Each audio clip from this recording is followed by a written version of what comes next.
ეროვნულ სამხედრო სამსახურში წვევამდელთა გაწვევის მორიგი ეტაპი დაიწყო. სამხედრო აღრიცხვის გაწვევისა და რეკრუტირების გურჯაანის მუნიციპალური განყოფილების უფროსის მაიორ ნიკო ცანკაშვილის ინფორმაციით 25-მა წვევამდელმა სამედიცინო შემოწმება გორის სამხედრო ჰოსპიტალში გაიარა. კომისიის გადაწყვეტილების საფუძველზე სამსახურისთვის შესაფერისი სტატუსის მქონე ახალგაზრდები თავდაცვის ძალების ქვედანაყოფებში გადანაწილდებიან, სადაც 6 და 8 თვით იმსახურებენ.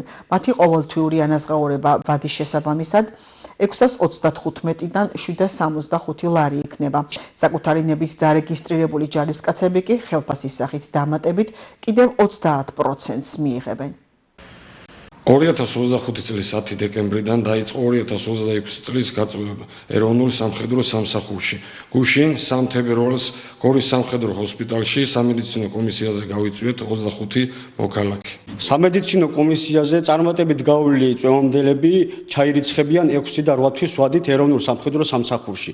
რაც შეეხება ანაზღაურებას 6 თვის ვადით ანაზღაურება არის 765 ლარი დარიცხული, ხოლო 8 თვის ვადით 635 ლარი. პიროვნება მოქალაქე, რომელიც თავისი ნებასრულით გამოხატავს სურვილს იმსახუროს ეროვნულ სამხედრო სამსახურში, დამატებით მიიღებს 30%-ით მეტ ანაზღაურებას და იმსახურებს აღმოსავლეთ საქართველოში.